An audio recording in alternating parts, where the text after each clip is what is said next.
So today I'm going to be discussing acids and bases. Almost all liquids are either an acid or a base. What determines that is the amount of hydrogen ions in it.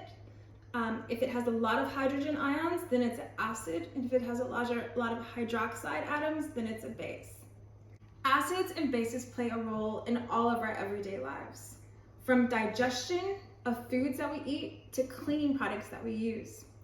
In front of me are a few examples of acids and bases that we use.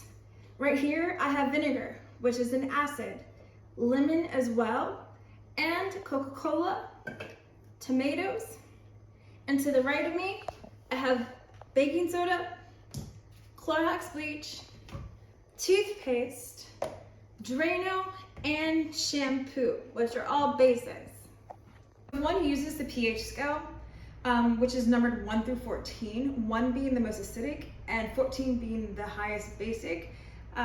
What that means is the lower the number, the higher the number of hydrogen ion concentration. Again, acids produce hydrogen ion and bases accept hydrogen ions. Many biological processes are sensitive to pH. Controlling acidity in our body is crucial for survival. Amino acids act both in our body as acid and bases. An amino acid has a carboxylic acid group that produces hydrogen ions, and an amino group that accepts hydrogen ions. And what they do is they kind of go back and forth exchanging from each other. So what happens when we die? Blood stops transporting oxygen and glucose to our cells, and it stops transporting waste products and carbon dioxide out of our body. And our cells then begin to go kind of like out of whack.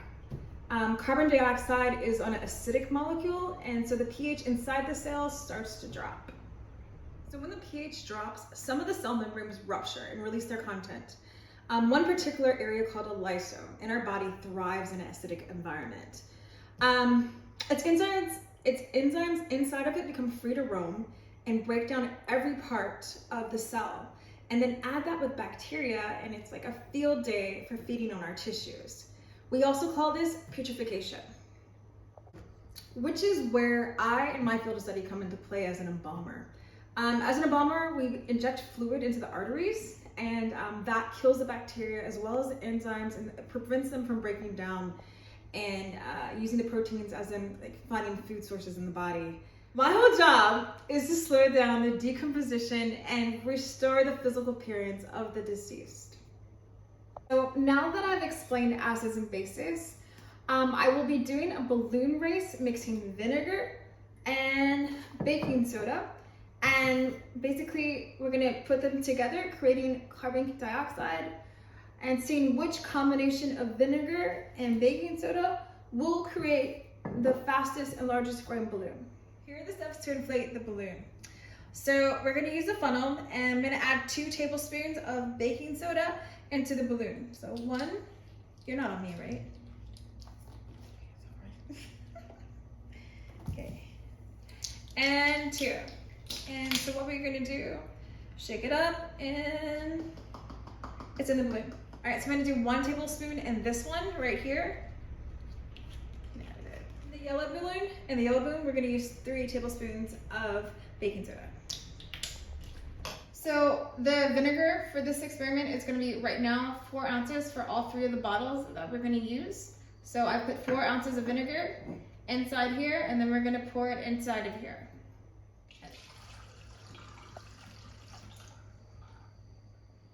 All right, so in this one right here, we have 2 tablespoons, 1 tablespoon, and 3 tablespoons. So we're gonna flip them all at the same time, or about the same time. All right.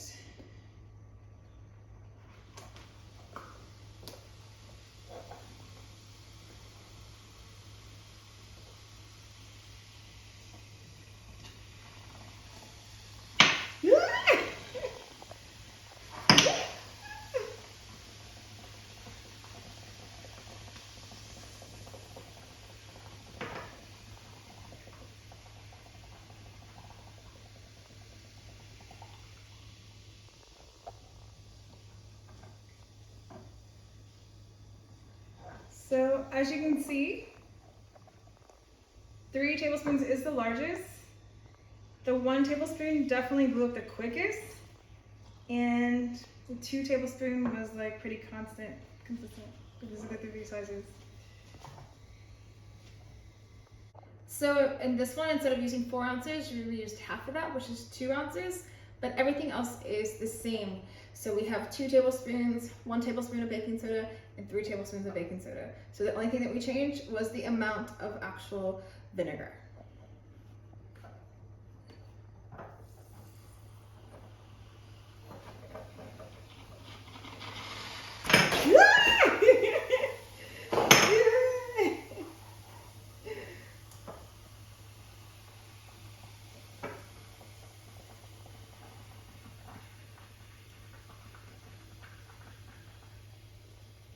So it seemed as if the less vinegar that we use, the more carbon dioxide that was able to build up and expand quicker.